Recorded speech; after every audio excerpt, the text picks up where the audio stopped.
Merci beaucoup et le terrain est à vous.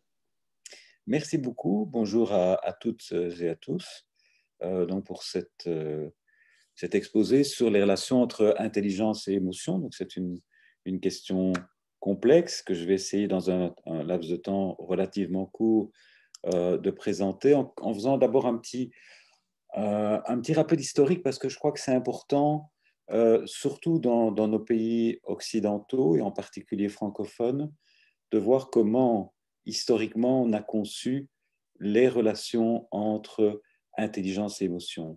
Et en particulier, l'approche de Descartes a profondément marqué notre regard sur ces relations entre l'intelligence et l'émotion.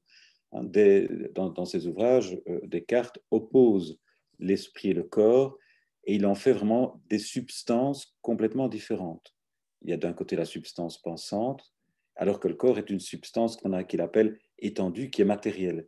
Et c'est quelque chose qui nous marque très profondément. On a vraiment l'impression qu'il y a d'un côté l'esprit, de l'autre côté le corps qui est complètement distinct. Et dans cette perspective-là, les passions, c'est-à-dire, c'est la manière pour Descartes d'exprimer ce que nous appelons aujourd'hui les émotions, les passions sont des actions du corps sur l'esprit qui vont aveugler ce dernier. Donc, c'est-à-dire, dès le départ, on a une vision du corps et de ce qui vient du corps, de notre expérience corporelle, entre autres les émotions que nous ressentons, comme ayant un effet négatif, perturbant sur l'intelligence. Donc, voilà, ici, il présente 6 passions primitives, mais je ne vais pas m'arrêter particulièrement sur cette liste, qui n'est plus tout à fait celle que nous avons aujourd'hui. Mais ce qui est le plus important, c'est de voir cette opposition entre les deux et cette idée que, au fond, pour sauvegarder l'intelligence, l'indépendance de notre pensée, nous devons connaître bien sûr nos passions pour, au fond, garantir la séparation du corps et de l'esprit. Et ça, c'est quelque chose qui nous marque encore énormément aujourd'hui. On a vraiment l'impression que les émotions, c'est un élément qui est complètement d'une autre nature que notre pensée intelligente et qui a essentiellement un effet délétère sur cette intelligence.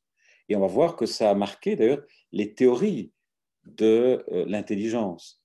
Il suffit de penser ici, par exemple, la théorie piagétienne. Si vous lisez, ceux qui connaissent, bon, il est un petit peu au purgatoire maintenant Piaget, mais voilà, j'ai beaucoup travaillé sur les théories de Piaget. Et si vous regardez ce que Piaget a fait, les émotions sont totalement absentes. Elles ne font pas partie de l'explication du développement de l'intelligence. Si on regarde aujourd'hui des modèles plus récents, le modèle CHC, qui est le modèle de la structure de l'intelligence qui est dominant aujourd'hui et qui est à la base du développement des derniers tests d'intelligence, on va voir que ce modèle-là exclut complètement la dimension émotionnelle. Ça n'en fait pas partie. La cognition est un univers qui n'a rien à voir avec l'univers des émotions. Et quand on regarde les premiers travaux, j'avais fait un petit peu, quand on voit les travaux qui étaient faits dans les années 60, 70, encore 80, sur les relations qu'il pouvait y avoir entre l'intelligence et les émotions, c'était essentiellement pour examiner les effets négatifs. Donc, ce qu'on étudiait, c'est l'effet du stress, l'effet de l'anxiété. Par exemple, il y a une littérature assez abondante sur l'effet de l'anxiété sur l'intelligence, mais à nouveau, on va regarder les émotions comme ayant un effet négatif. C'est quelque chose qui vient perturber notre fonctionnement intellectuel. Donc ça, c'est vraiment une dominante de la pensée occidentale et le regard que l'on a sur ces relations émotion-intelligence. Ici, j'ai pris une méta-analyse qui date, elle est déjà relativement ancienne, mais elle portait sur un très grand nombre d'études qui datent d'avant 1988 et qui mettaient en évidence une corrélation négative, inverse, entre l'intelligence et l'anxiété. Donc ça, c'est vraiment... alors, ces premières études sur les relations entre anxiété et intelligence soulève toutefois quelques questions. Parce que parler de corrélation ne veut pas dire que l'on soit au clair sur la relation de causalité. Souvent, on part du principe que c'est l'anxiété qui entraînerait une perturbation. Mais on peut tout à fait voir les choses sous un autre angle. On peut effectivement penser qu'une personne moins intelligente pourrait être anxieuse parce qu'elle comprend moins les situations problèmes, elle est un peu débordée par ces événements, donc on aurait plutôt le manque d'intelligence augmenterait l'anxiété et au contraire une intelligence élevée diminuerait l'anxiété puisque la personne aurait au fond le sentiment de maîtriser les événements, de comprendre la situation et d'être capable de résoudre le problème. Un autre exemple ici, ce sont les travaux de Ashcraft, qui est un spécialiste qui a beaucoup travaillé sur l'anxiété, ce qu'on appelle l'anxiété mathématique. Et à nouveau, lui a beaucoup plus regardé. Et c'est intéressant parce que je me suis aussi beaucoup intéressé aux apprentissages mathématiques. Et à nouveau, aujourd'hui, je vous montrerai tout à l'heure, on a regardé avec, entre autres, mes doctorants, des effets positifs sur les mathématiques, par exemple, la joie, la fierté, par exemple, de résoudre un problème. C'est des choses qui n'étaient pas du tout étudiées avant les années 2000. Hein, et donc, dans les travaux d'Ashcraft, qu'est-ce qu'on montre? Effectivement, l'anxiété, elle va conduire, et ça c'est évident, à des conduites d'évitement. Hein. On va voir des enfants qui vont développer une phobie mathématique, il ne faut pas faire des mathématiques, on va faire des choix, par exemple, de programmes avec le moins de mathématiques possible.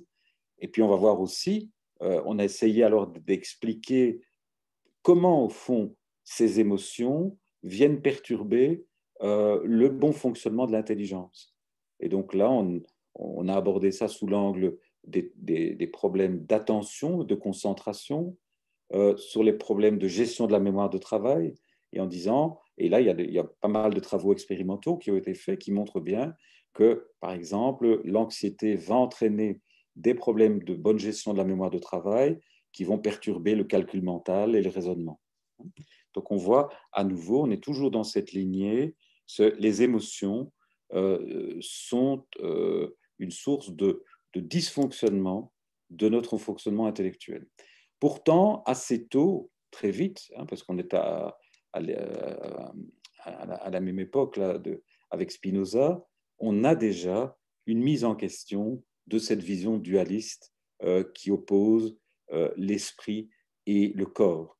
Et l'idée de Spinoza, c'est de dire l'esprit, en fait, n'est pas une substance. Il n'y a pas un esprit qui flotterait en dehors d'un corps.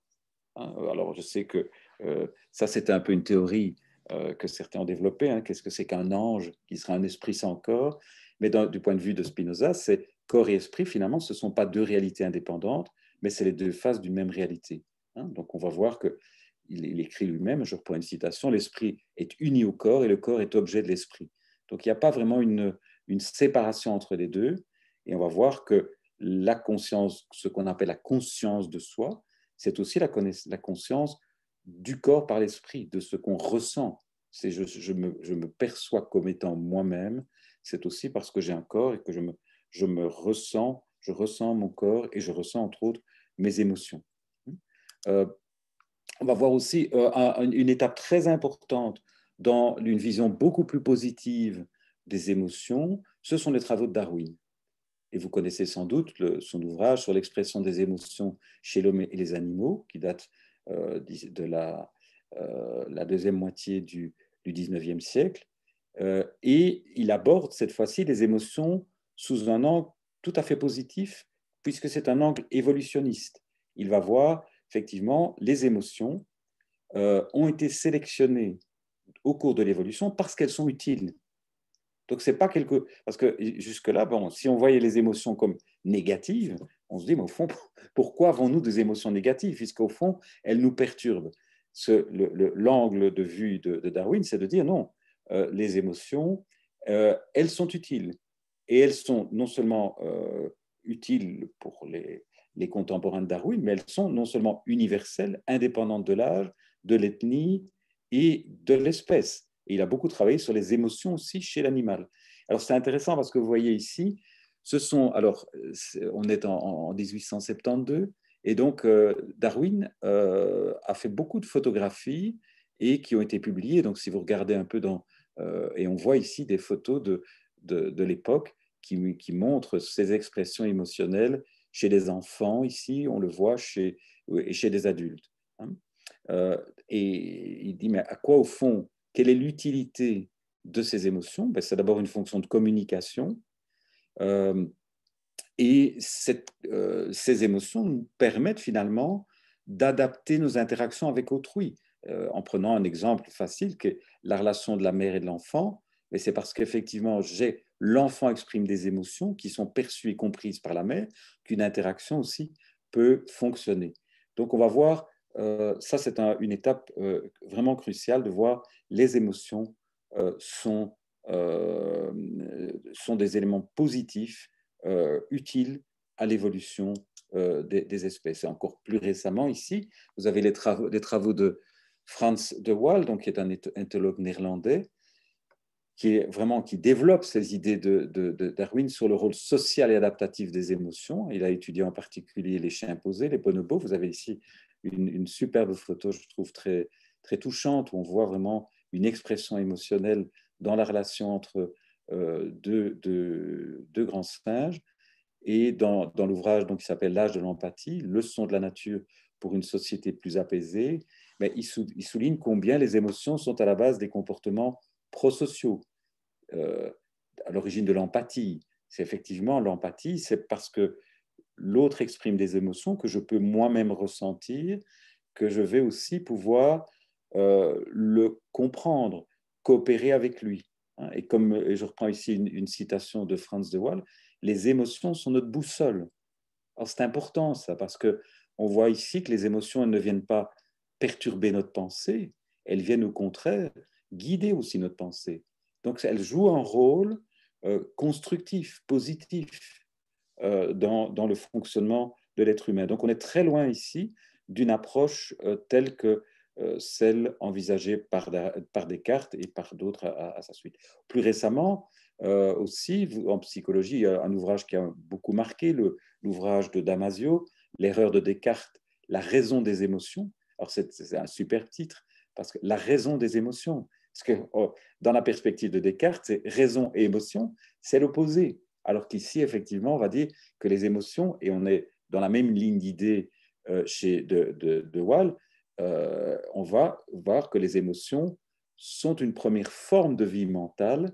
Elles nous permettent de nous représenter des états plaisants, déplaisants, et ces états plaisants et déplaisants, c'est un ressenti de notre corps, hein, donc qui nous permettent du coup d'adapter notre comportement.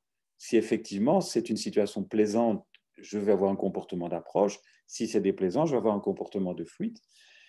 Et on va voir que donc il y a un élément important qui va nous aider à prendre de bonnes décisions. Donc on va voir que si une situation est angoissante, c'est parce qu'il peut y avoir une vraie menace et que donc je dois éviter cette situation-là. Et donc je dois logiquement prendre une décision, par exemple, qui peut être de fuite. Alors parfois ça peut être une mauvaise décision, mais fondamentalement, c'est d'abord dans le but d'avoir une décision adaptée. Et on va voir également que les émotions sont à l'origine de notre pensée, de notre conscience d'exister. C'est ce que je disais en parlant de Spinoza. C'est ce que ici Damasio appelle le proto-soi, c'est-à-dire le sentiment d'être soi, c'est-à-dire de ressentir. Il faut essayer d'imaginer ce que faisaient les scolastiques. Hein. Qu'est-ce que c'est qu'un ange qui ne serait qu'une pure émotion, enfin une pure pensée, pardon, désolé, une pure pensée, donc il n'y aurait pas de corps. Qu'est-ce que c'est cette idée de... une pure pensée, elle ne ressent rien, forcément. Quel est le sentiment d'être soi d'une pure pensée? Notre sentiment d'être soi, il vient de ce ressenti, de cette émotion qui est, comme ici dit Damasio, une pensée d'avant les mots. Alors, je reviens maintenant plus sur des approches contemporaines, en particulier Wechsler, qui a été évoqué tout à l'heure, puisque Wechsler, comme vous le savez, est l'auteur ce qui est devenu quasiment un standard dans la mesure de l'intelligence, ces fameuses échelles. Donc, nous sommes à la version 5 pour l'échelle enfant, à la 4 pour l'échelle adulte, mais la 5 étant en devenir. Mais Wechsler a écrit, j'avais regardé ces textes quand j'avais fait ma thèse il y a déjà pas mal de temps, mais il a écrit dans les années 40 toute une série d'articles sur ce qu'il appelle les facteurs non intellectuels de l'intelligence, la personnalité, la motivation, les émotions. Et il le dit très justement, quand j'ai un acte intelligent, je ne peux pas éliminer les émotions, je ne peux pas éliminer cette dimension-là. On ne peut pas dire qu'à un moment donné, quand je résous un problème intellectuel, que je suis face à un test, je ne peux pas dire, tiens, mes émotions vont se reposer pendant ce temps-là. J'aborde le problème dans son entièreté. Je peux ressentir une certaine excitation parce que le problème est complexe et ça me procure du plaisir, par exemple, ou au contraire, ça peut stimuler chez moi un certain stress parce que j'ai peur de rater, mais ces éléments-là, ils sont toujours là. On ne peut pas les éliminer, c'est impossible.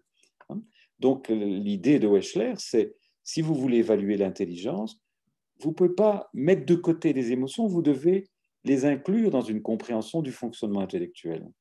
Et ça a toujours été, Wechsler, il faut le rappeler, est d'abord un clinicien, donc c'est quelqu'un qui veut comprendre l'intelligence du sujet de manière incarnée. C'est vraiment une personne qu'il a en face de lui. Ce n'est pas une intelligence sur un plateau, c'est un individu qui raisonne en étant dans sa totalité dans la tâche.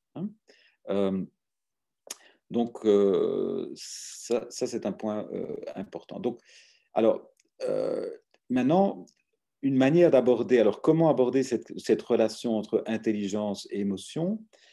Ben, la première manière de manière plus sophistiquée, hein, donc c'est une fois qu'on sort d'une approche négative des émotions, hein, qu'on se dit, voilà, on ne s'intéresse plus uniquement à l'anxiété et au stress, mais qu'on s'intéresse vraiment à la richesse du vécu émotionnel. Une manière que l'on a eue d'aborder les relations entre intelligence et émotion, c'est au travers de la notion de traits de personnalité. Les traits de personnalité, je reprends ici une définition, c'est une configuration stable de pensée, d'émotion, d'action qui vont distinguer les individus. Donc, c'est des manières d'être, des manières de ressentir, des manières d'agir. Et vous connaissez sans doute bien le modèle qu'on appelle aujourd'hui les Big Five, des 5 grands traits de personnalité. Si je les rappelle brièvement pour ceux qui ne sont peut-être pas familiers avec ces 5 grands traits de personnalité. Le névrosisme, qui est une tendance à éprouver des affects désagréables comme l'anxiété, la colère, la dépression. C'est des sujets qui ont plutôt facilement des idées noires, qui voient les choses au fond, qui voient toujours le verre à moitié vide plutôt que le verre à moitié plein. Et ce sont souvent aussi des personnes qui gèrent assez mal leur stress et leur anxiété. C'est vraiment un trait de personnalité. Deuxième trait de personnalité important, c'est l'extraversion. Ce sont des personnes plus sociables, plus énergiques, qui vont dominer des émotions comme la gaieté ou l'optimisme, qui aiment le contact social, qui aiment échanger avec les personnes de leur environnement et leur environnement au sens large du terme. Troisième facteur de personnalité important, l'ouverture à l'expérience. C'est un trait qui se caractérise par un grand intérêt porté au monde externe, mais aussi à son monde interne. Donc, des gens qui aiment bien s'analyser eux-mêmes, se comprendre, avoir une certaine introspection. Ce sont des sujets qui souvent sont plus imaginatifs, qui aiment la nouveauté, l'indépendance de jugement. Ce sont des sujets qui sont souvent assez originaux, qui sont souvent curieux, qui peuvent adopter des attitudes non conventionnelles. Troisième, alors à nouveau, hein, ce sont des traits de personnalité, donc ce ne sont pas des personnalités complètement indépendantes les unes des autres.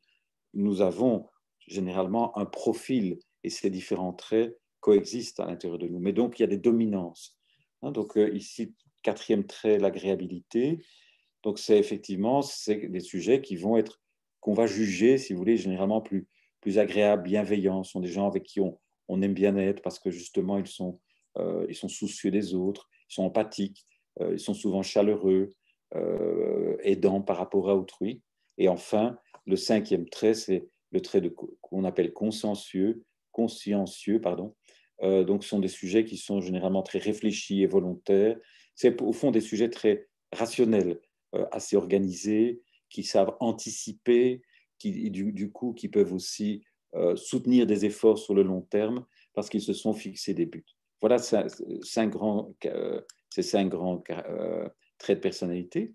Et donc, il y a eu beaucoup d'études. Alors ici, j'ai pris une méta-analyse qui est assez ancienne, mais parce que depuis, il n'y a plus vraiment de nouveautés, si vous voulez, sur ces relations-là.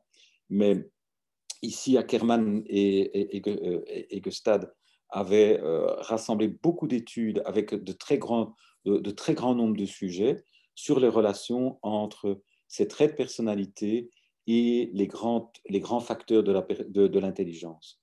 Alors, vous voyez ici, les corrélations sont toutes relativement petites. Alors, certaines peuvent vous étonner parce qu'elles sont petites et avec une petite astérisque qui indique qu'elles sont significatives. Mais elles sont significatives parce que généralement, les cohortes qui sont là derrière sont énormes. Parfois, c'est des milliers de sujets. Et donc, quand vous avez beaucoup de sujets, même une corrélation toute petite, comme 0,11, peut être significative. Mais bon, ce qui est le plus important ici, regardons les corrélations un peu plus élevées. C'est essentiellement ici ouverture. Et d'une manière générale, dans toutes les études, même encore les études récentes, vous allez voir que c'est le trait ouverture qui est le mieux corrélé positivement avec les facteurs de l'intelligence, avec le facteur G, avec l'intelligence cristallisée et avec l'intelligence visuo-spatiale. Ce n'est pas énorme, hein, on est ici, vous voyez, ça tourne aux alentours de 0,30. Ce qui est intéressant aussi, c'est névrosisme qui a plutôt une relation inverse avec le facteur G, mais ce n'est pas énorme. Donc voilà, ces travaux, bon, on n'a plus vraiment beaucoup travaillé sur ces relations. Voilà, ce qu'on a vu là, maintenant on le connaît. Ce qui est embêtant, c'est que quand on regarde ici cette relation entre intelligence et personnalité, ben, on ne sait pas très bien comment tout ça fonctionne. Les corrélations, comme je disais tout à l'heure, ce ne sont pas des relations de causalité, c'est simplement dire ces deux variables sont liées. Mais qu'est-ce qui les lie? Comment est-ce que ces variables interagissent? Est-ce qu'effectivement, ce sont les traits de personnalité qui jouent sur le développement de l'intelligence? C'est tout à fait possible. On pourrait dire, par exemple, quelqu'un qui a un niveau élevé du trait ouverture à l'expérience, ben, on peut se dire qu'il est curieux, qu'il cherche, donc ça va stimuler le développement de l'intelligence. Mais on pourrait aussi dire que c'est l'inverse. Effectivement, qu'une intelligence élevée stimule l'ouverture à l'expérience, la curiosité. C'est très difficile. Il n'y a rien, si vous voulez, quand vous regardez une corrélation, vous n'avez pas la réponse. Ça veut dire que ces deux variables sont liées, c'est tout. On ne doit pas non plus exclure le rôle de variable médiatrice. Par exemple, on peut penser que certains traits de personnalité vont jouer sur la motivation. Par exemple, le trait consciencieux, par exemple, peut jouer sur effectivement le fait d'être très attentif à identifier ses buts. Et effectivement, tout ça va entraîner un effet positif sur le développement intellectuel. Donc, on reste, si vous voulez, à ce niveau-là, avec un constat qui n'est pas sans intérêt, mais qui n'explique pas grand-chose. C'est là qu'intervient alors ici une toute autre approche, c'est la notion d'intelligence émotionnelle. On est en 1990, vous avez ici, vous voyez Salovey, qui est le personnage avec sa cravate et ses lunettes, qui est vraiment, avec Mayer, le créateur de ce concept d'intelligence émotionnelle. Alors, généralement, les gens connaissent plus Daniel Goleman, mais en fait, qui n'est pas un psychologue, c'est un journaliste du New York Times, qui a effectivement vu les travaux de Salovey et Mayer, et qui s'est dit, voilà, ça, c'est une super idée, donc, et qui a creusé le sillon, et qui a publié cet ouvrage qui a eu un succès considérable, qui a été traduit en français, qui est Emotional Intelligence, Why It Can Matter More Than IQ, et qui après a fait toute une série d'autres ouvrages sur le même sujet.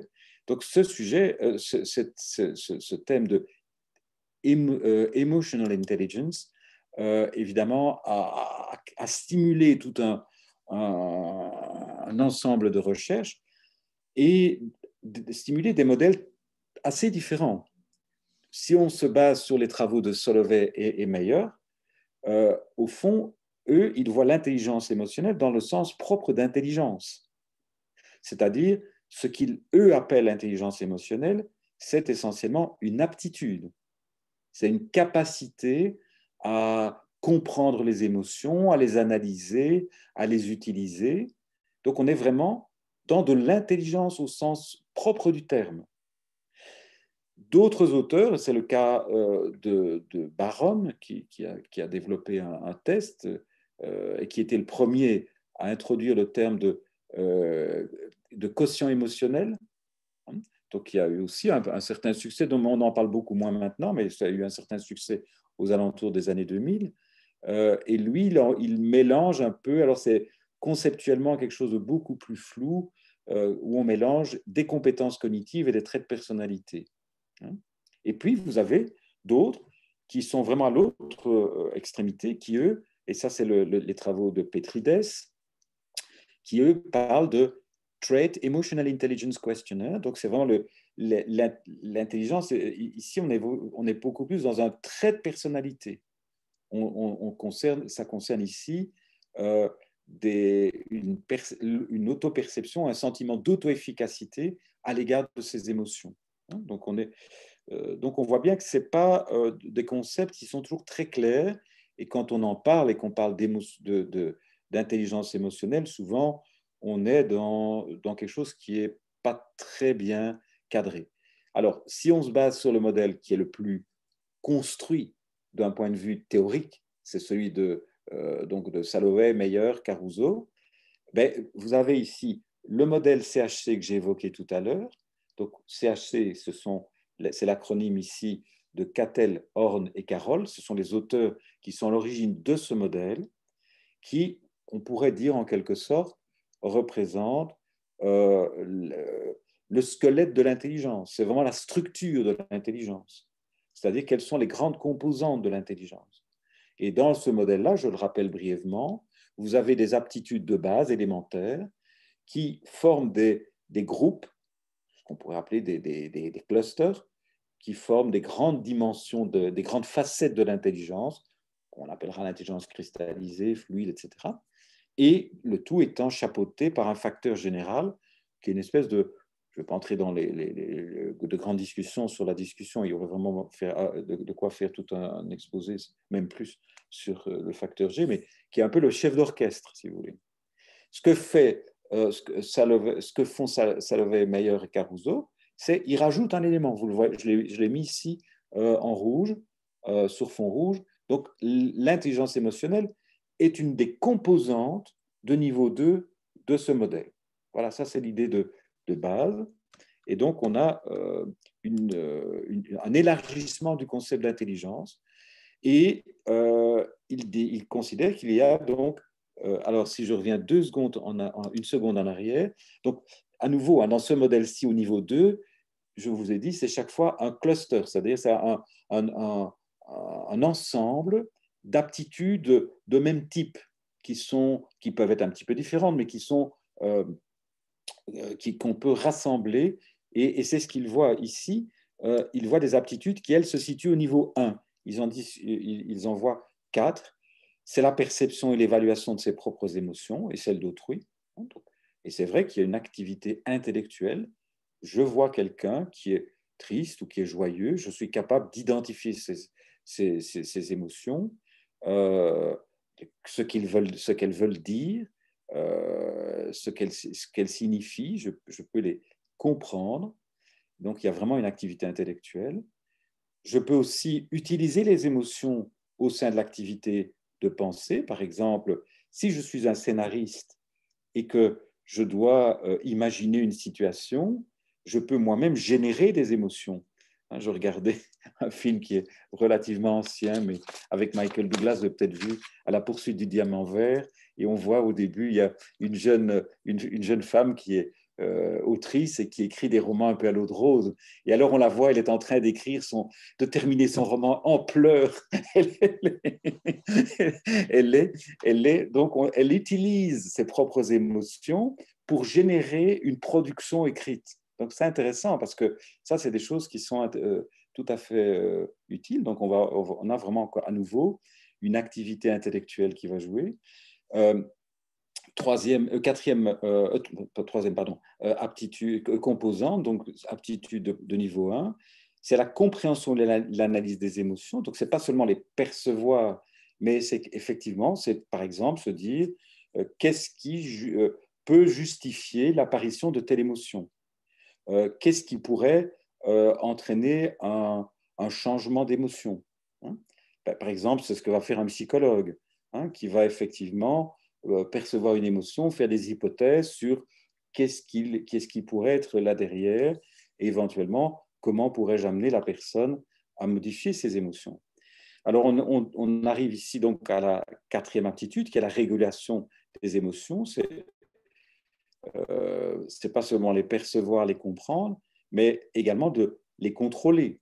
Je peux contrôler l'intensité, je peux effectivement être joyeux, mais se dire, voilà, là, je dois me calmer, je dois essayer, parce que ce n'est pas dans la situation, hein. Vous êtes dans une situation, par exemple, vous avez une très belle nouvelle, vous êtes dans une réunion où vous devez être très sérieux, alors que vous avez envie d'exploser, vous dites, non, non, ce n'est pas le bon lieu, je dois pas, donc je vais réguler mon émotion, je peux éventuellement veiller à leur persistance, je peux même essayer de les faire apparaître, hein. Donc, parce que je peux, à ce moment-là, je connais des situations qui peuvent, et donc on va voir, hein, on va se dire, bah, tiens, je vais aller à tel endroit parce qu'on va faire la fête et je vais avoir des émotions agréables. Ou au contraire, je vais éviter telle situation parce que je sais que ça évoque des émotions désagréables. Donc, sur cette base-là, deux grandes familles d'instruments ont été créées. Certains, donc, ça c'est plus, on est toujours dans la lignée Salovey, donc, qui sont basés sur les aptitudes. Donc, on doit faire des performances, c'est le Multifactor Emotional Intelligence Scale, et d'autres qui sont plus faciles de reconstruire. C'est des questionnaires en auto-évaluation. Donc, on vous demande de répondre ce que vous feriez dans telle situation ou dans telle autre, ou ce que vous avez fait. Hein, donc, c'est le cas du test, du questionnaire de Baron et c'est celui de Petrides. Hein. On va voir que ces deux types d'instruments mesurent des choses assez différentes. Les corrélations sont assez modérées, on est à 0,36. Hein.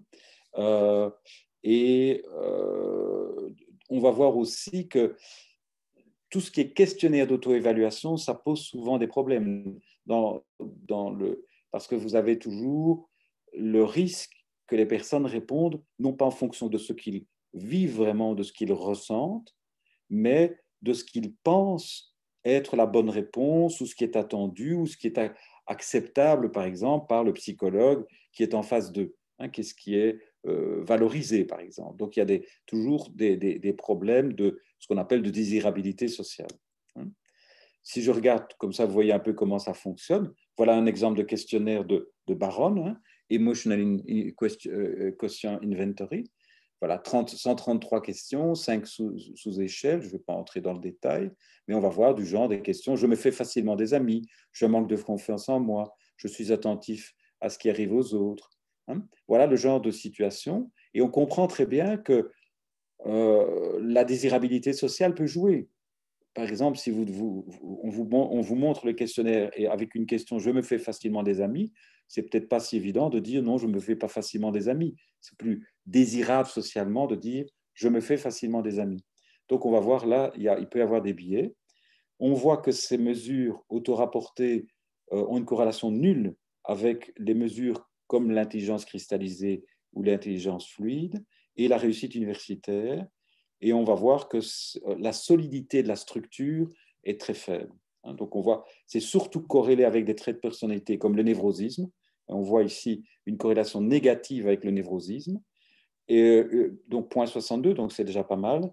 0,52 avec l'extraversion, 0,43 avec l'agréabilité et 0,51 avec la conscience. Et corrélation négative également avec l'alexithymie, c'est-à-dire l'alexithymie, c'est la difficulté à identifier, à décrire ses propres émotions. Donc, en d'autres termes, ce type de questionnaire ne mesure pas à proprement parler l'intelligence émotionnelle. Vous voyez, quand vous regardez les corrélations, au fond, on est essentiellement en train de mesurer des traits de personnalité. Donc ça, c'est vraiment autre chose. Regardons maintenant un autre type d'instrument, donc l'outil de Salovey, le Multifactor Emotional Intelligence Scale.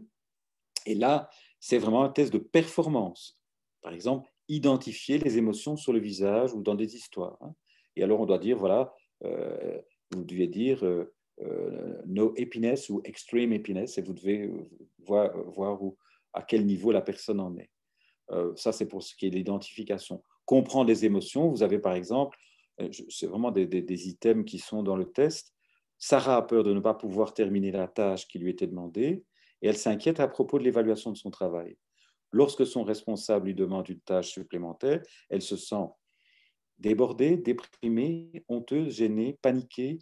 Quelle est l'émotion qui correspond à ce type de situation? Alors, vous voyez déjà, parce qu'on peut, j'imagine, quand vous voyez ça, vous dites, oula, c'est pas si évident que ça. Et comment, bon, quatrième catégorie, on retrouve les 4 aptitudes de tout à l'heure. Faciliter la pensée, par exemple. Quelle expression émotionnelle serait utile pour communiquer les résultats négatifs d'une opération chirurgicale à la famille d'un patient? Est-ce que je devrais avoir une émotion triste, une émotion de colère ou une humeur neutre? Donc, vous devez mettre sur une échelle de 1 à 5. Gérer les émotions, ben voilà encore un exemple. Louis et Paul sont voisins dans la région de Montpellier, où vivent tous leurs amis. Louis était promu et va bientôt déménager à Paris. Paul espère qu'ils resteront en contact et que leur amitié n'en souffrira pas. Comment peut-on évaluer l'efficacité du comportement de Paul, décrit ci-dessous, pour aider à maintenir une bonne relation avec Louis? Alors, ce que va faire Paul, c'est Paul n'exprime pas son inquiétude à Louis, ne suggère aucune manière de rester en contact, car de son point de vue, leur amitié durera quelle que soit la distance qui les sépare. Est-ce que c'est très, très inefficace, peu efficace, neutre, assez efficace, très, très efficace? Voilà. Voilà un peu un exemple.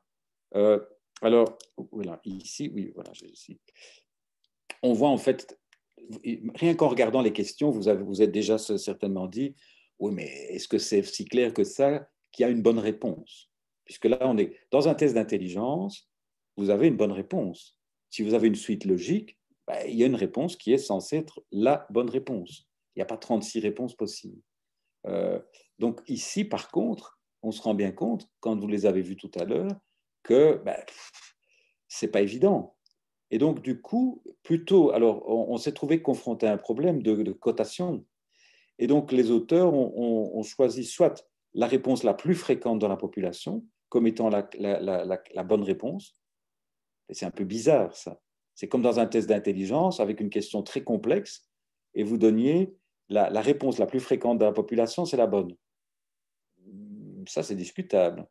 Deuxième type de réponse, c'est la notion d'expert. On a dit, les experts vont nous dire ce que la bonne réponse. Mais j'ai mis, vous l'avez vu, entre guillemets, expert. C'est quoi un expert en gestion des émotions? Donc voilà. Donc on voit bien que ce sont des critères très discutables. On voit qu'il y a une petite corrélation avec l'intelligence cristallisée, mais qui est nulle avec l'intelligence fluide. Les analyses factorielles ont validé 3 des 4 dimensions, mais ce qu'on peut voir ici, c'est qu'il est très difficile en réalité de mesurer de manière objective l'intelligence émotionnelle. Parce que très vite, on se retrouve avec des problèmes de validité écologique. Ce qu'on appellera en psychométrie la validité écologique, c'est est-ce que les tâches ressemblent ou sont suffisamment proches de vraies tâches de la vie quotidienne? C'est pour ça qu'on parle de validité écologique. Est-ce que ce n'est pas des trucs un peu trop théoriques, loin de la réalité? Donc on voit bien que le concept d'intelligence émotionnelle n'a pas confirmé ses promesses initiales. On voit que, je vous l'ai dit, il y a un vrai flou conceptuel, trait de personnalité, aptitude cognitive, gros problème d'évaluation. Bon, j'ai travaillé ici, on vous l'a dit, sur le développement des échelles OHLM, mais j'ai été à plusieurs reprises aux États-Unis travailler avec les éditeurs américains. Donc, j'ai fait partie du comité scientifique de développement de la WISE 4, du WISC 4, du WISC 4 et puis du WISC 5. Et à l'époque, quand on a travaillé sur la WISE 4, l'échelle d'adulte, on a essayé de mettre au point des tâches d'intelligence émotionnelle et en réalité, on n'y arrivait pas. Parce que, par exemple, reconnaître une émotion, mais déjà, ce n'est pas très écologique, la tâche. Vous avez vu, on vous montre une photo. Mais dans la vie de tous les jours, ce n'est pas comme ça que ça se passe. La personne qui est en face de vous, ben, elle est d'abord tridimensionnelle, elle est en mouvement, elle communique, elle parle. On ne peut pas dire que vous ne reconnaissez pas une photo. Alors, qu'est-ce qu'on est obligé de faire pour que les gens reconnaissent l'émotion? Mais on est obligé de caricaturer quasiment l'émotion. Si je veux montrer la joie, je suis obligé de faire quelqu'un qui est comme ça. Vous voyez, parce que, alors que dans dans la réalité de tous les jours, la personne qui est joyeuse, ça peut être très subtil, parce qu'elle vient d'apprendre une bonne nouvelle, mais elle le masque un petit peu, et vous allez dire, tiens, toi, il y a quelque chose tu as une bonne nouvelle à m'annoncer. Mais comment voulez-vous faire ça avec une petite image reproduite sur un carton? C'est pas possible. Donc on revient sur ces problèmes de validité écologique. Est-ce qu'il est pertinent de parler donc du coup d'intelligence? Alors, effectivement, on a mis l'accent ici sur une approche rationnelle et indirecte des émotions, donc au détriment de leur aspect expérientiel, c'est-à-dire de ressentir des aspects plus intuitifs. Alors, est-ce que c'était pertinent aussi d'avoir une mesure? D'ailleurs, on n'en parle plus beaucoup maintenant. Je ne pense pas je n'ai plus vu grand-chose depuis plusieurs années sur cette fameuse notion de quotient émotionnel, qui ne veut peut-être pas dire grand-chose. Je crois qu'il faut aller beaucoup plus dans le détail. Et d'autre part, on voit ces émotions comme si on les avait ou on ne les avait pas, ces aptitudes, alors qu'elles se développent. Et je vous montrerai, on a travaillé avec des collègues sur ces questions-là. Et on voit qu'aujourd'hui, d'ailleurs, Petrides a renoncé à parler d'intelligence émotionnelle pour parler plutôt d'un autre concept qu'il a appelé l'auto-efficacité émotionnelle.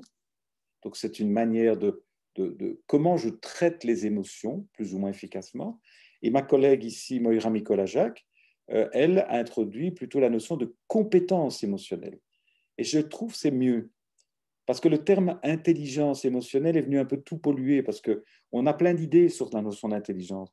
Et donc, on percute un peu des notions qui ne sont pas tout à fait compatibles. Je préfère beaucoup mieux le concept de compétence émotionnelle, qui intègre des aspects expérientiels et cognitifs. Je ressens une émotion et je suis capable d'être en contact avec cette émotion et de l'analyser. Donc, il y a un aspect d'expérience et de cognition. Et d'autre part, plutôt que de se focaliser sur une mesure globale, ce fameux quotient émotionnel, on est plutôt parti, dans les travaux que nous avons faits, sur la notion de profil de compétences émotionnelles. Et se dire, voilà, il y a une série de compétences émotionnelles, et regardons comment elles se profilent. Et enfin, avec d'autres collègues, par exemple, les travaux que Ilios Kotsou a fait sur ce sujet-là, il a fait une très belle thèse sur le sujet, avec l'idée aussi du développement, que les compétences émotionnelles ne sont pas nécessairement quelque chose qui est donné tout cuit, mais c'est quelque chose qui se développe et que l'on peut éduquer. Et il y a une série de travaux qui, aujourd'hui, récemment, montrent qu'on peut éduquer cela. Et donc, on voit que dans le cadre clinique et éducatif, c'est important donc de s'intéresser à ces compétences émotionnelles parce qu'effectivement, et on l'utilise, nous, beaucoup dans nos consultations, parce que c'est une source d'information utile pour l'ajustement à l'environnement. C'est ce que je vous ai dit tout à l'heure en parlant des travaux de Darwin, puis des travaux de Wall, qui montrent bien que les émotions sont utiles pour nous adapter, pour nous ajuster à notre environnement. Et on va voir des personnes qui ne gèrent pas bien leurs émotions, qui les comprennent pas bien, ni comprennent pas bien celles des autres, vont avoir des problèmes d'ajustement à l'environnement. C'est aussi des éléments qui facilitent les émotions, ces compétences émotionnelles facilitent notre action. effectivement, ma capacité à ressentir, je peux ressentir effectivement qu'il y a une menace ou qu'il y a un risque, etc. Je peux me préparer à réagir. Hein. Dans nos interactions sociales, ben, le fait que je puisse lire les émotions, et on sait par exemple que des déficits dans certains troubles, comme les troubles autistiques, les troubles du spectre de l'autisme, ben, on va avoir des problèmes aussi de décodage des intentions d'autrui, ce qui va évidemment perturber nos interactions sociales. Et on va voir également que ces compétences émotionnelles, elles sont étroitement associées à notre fonctionnement cognitif. Effectivement, par exemple, on va voir que le plaisir, euh, euh, on va avoir une excitation, peut nous aider, par exemple, à focaliser notre attention.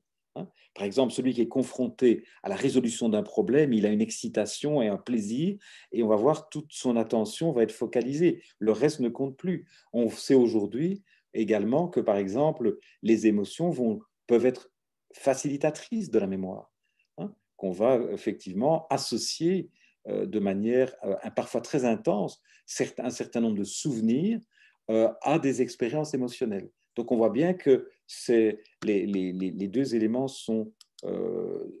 Alors je vous montre ici les 5 compétences émotionnelles qui ont été identifiées, sur lesquelles nous avons travaillé, entre autres avec Moira Mikola-Jacques. Donc on a ici ces compétences émotionnelles, elles peuvent être intrapersonnelles et interpersonnelles, donc me concerner mes propres émotions ou les émotions d'autrui. On va retrouver l'identification, donc être capable d'identifier ses propres émotions et identifier les émotions d'autrui.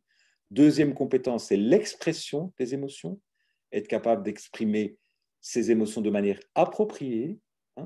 Effectivement, comment... voilà, j'apprends qu'une personne qui m'est chère a perdu un être proche, je m'adresse à elle, je vais exprimer mes émotions et comment est-ce que je l'exprime. Ici, je regarde l'aspect intrapersonnel. La compréhension, effectivement, je vois l'autre qui a une drôle de tête et j'essaie de décoder ce qui se passe, je vais le comprendre. Réguler ses émotions, on en a déjà parlé aussi, donc gérer ses émotions en fonction du contexte. Et l'utilisation, c'est utiliser ses émotions, donc, par exemple, pour améliorer ses décisions, ses actions.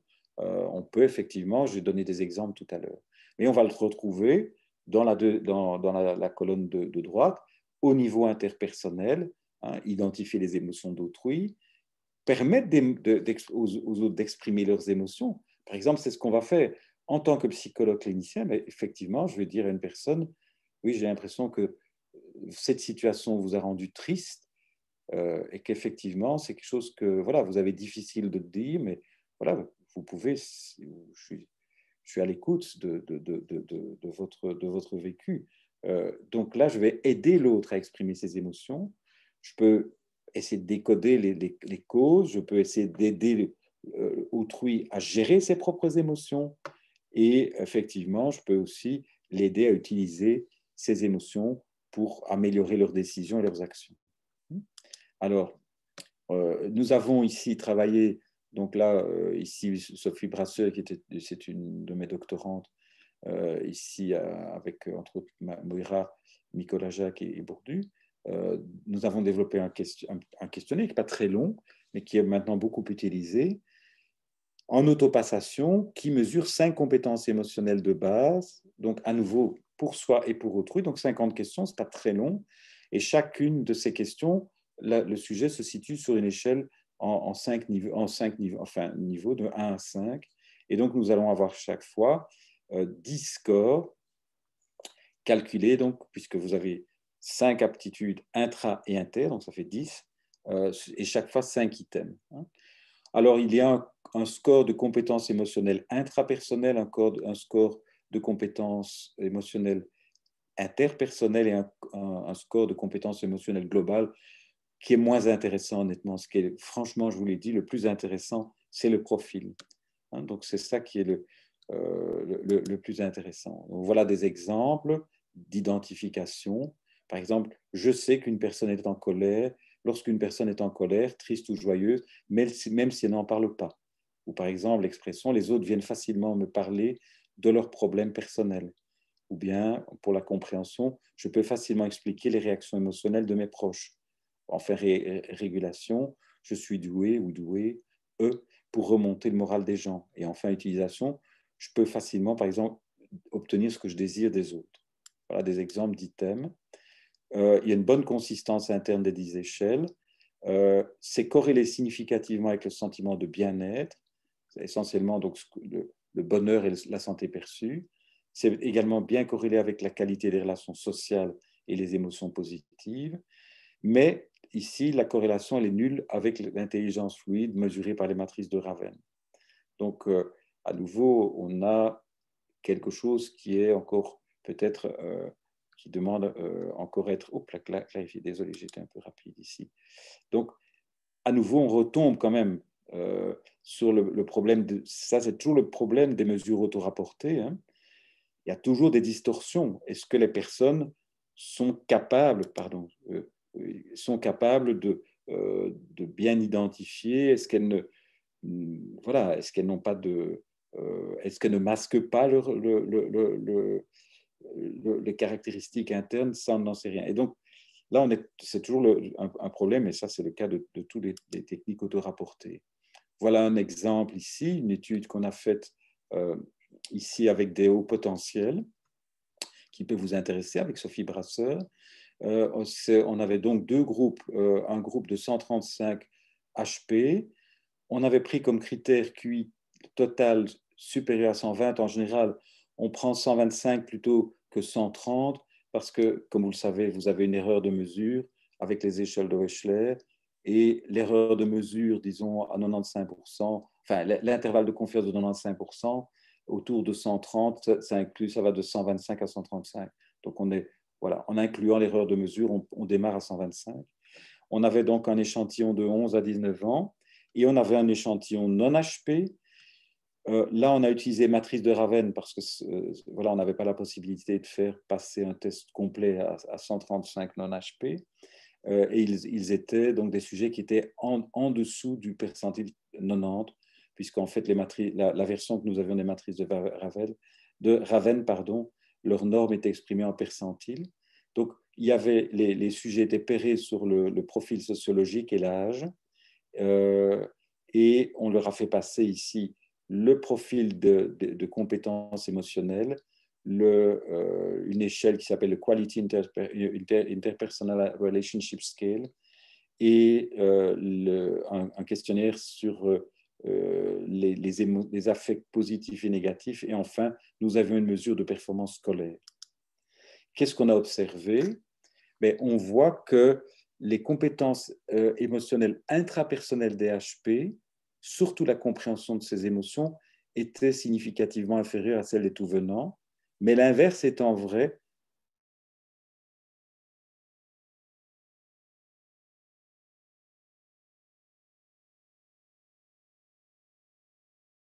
qui sont en échec scolaire ont généralement des compétences émotionnelles intrapersonnelles inférieures à celles des autres élèves. Ça, quel que soit, qu'ils soient HP ou non HP.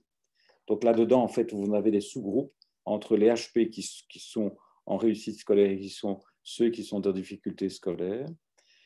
On a vu également une corrélation entre la qualité des relations interpersonnelles et les compétences émotionnelles intrapersonnelles. Ça veut dire ici, en d'autres termes, si vous êtes capable de bien analyser, de comprendre vos émotions, vos relations avec autrui sont de meilleure qualité. Et c'est donc pas seulement la compétence émotionnelle interpersonnelle. Donc on voit bien que la qualité des relations dépend de ces deux facettes. Les corrélations inverses, donc moins 0,45 entre les compétences émotionnelles intrapersonnelles et la fréquence d'expériences émotionnelles négatives. Et enfin, une corrélation de 0,23 entre les compétences émotionnelles interpersonnelles et la fréquence d'expériences émotionnelles positives, ce qui est assez logique. Voilà. On arrive tout doucement à la fin ici. On voit également, là c'est le point sur lequel je voulais insister, là, oh, je sais pas, là, quand j'ai... Voilà. Qu'est-ce que j'ai fait ici? Voilà. Voilà. On voit également, c'est l'aspect éducatif. Hein, donc, ces compétences émotionnelles, on peut vraiment les développer. Hein. Il y a la recherche qui avait été faite par Ilios Kotsou, donc, enfin, c'était lui qui était le pilote de cette recherche, qui montrait qu'une formation peut améliorer durablement les compétences émotionnelles des adultes. Et ce qui était intéressant, c'était que quand on les revoyait 6 mois plus tard, on voyait que c'était stable et ça avait même parfois augmenté. Donc, on pouvait donc vraiment avoir un impact durable. Alors, il n'y a pas beaucoup d'études sur le développement de ces compétences émotionnelles chez les enfants et les adolescents, mais avec Sophie Brasseur, encore une fois, cette fois-ci sur 44 adolescents HP, âgés de 14 à 19 ans, on a effectivement suivi ces jeunes et Sophie avait fait 3 groupes. Il y avait 18 jeunes de CHP qui ont suivi une formation en compétences émotionnelles, 18 qui ont seulement complété le questionnaire, mais on n'a rien fait avec eux. Et puis, on avait 8. Bon, voilà, malheureusement, on n'avait pas pu faire 3 groupes totalement identiques, mais 8 ont fait complètement autre chose et ont fait un atelier de relaxation. Donc ça, c'était le design de la recherche. On a alors mesuré, après cette étape, le profil de compétences émotionnelles, le profil de régulation émotionnelle, c'est en fait un autre questionnaire. Et on peut constater ici, donc ça, c'était les mesures qui ont été réalisées. La formation en compétences émotionnelles, c'était 6 séances de 3 heures, une par semaine, donc c'était quand même assez costaud, où on a développé le savoir, le vocabulaire émotionnel, la compréhension des processus de régulation émotionnelle, et le savoir-faire, identifier son ressenti, exprimer son ressenti, identifier des émotions dans le cadre de jeux de rôle. Qu'est-ce qu'on constate? On constate que la capacité de régulation émotionnelle négative et positive augmente très significativement dans le groupe formation, mais pas dans les 2 autres groupes. Et que 6 mois plus tard, non seulement le gain est conservé, mais on constate qu'il y a même encore une augmentation. Donc, il y a un effet positif d'entraînement. Et que 35% des jeunes du groupe formation qui étaient en difficulté à l'école sont passés dans une situation de réussite. Par contre, dans le groupe contrôle, aucun changement n'était observé. Donc ça, c'est quand même important. Voilà, en conclusion, on voit bien que si on tire un peu les conclusions de tout ça, il est important, on le voit aujourd'hui, d'avoir une vision positive des relations entre les émotions et la cognition. Que pour comprendre cette relation, le concept de compétence émotionnelle nous apparaît plus opérationnel que celui d'intelligence émotionnelle et qu'il est plus intéressant, plus que d'avoir une mesure globale, de s'intéresser aux différentes facettes de cette compétence émotionnelle, que ces compétences émotionnelles ne sont pas données toutes cuites, mais elles peuvent se développer et on peut les éduquer. Et ceci peut avoir un effet substantiel et durable sur la vie quotidienne et sur les performances cognitives. Alors tout ça n'est pas une conclusion définitive. Hein. Je ne veux pas ici vous annoncer un grand événement comme quoi tout est réussi, mais on voit quand même une toute autre approche de celle qui préexistait encore il n'y a pas si longtemps que ça, sur la vision des émotions. C'est une vision beaucoup plus positive, mais c'est une vision aussi développementale. Voilà, je vous remercie pour votre attention et donc je suis à votre disposition donc pour un échange et pour répondre à vos questions.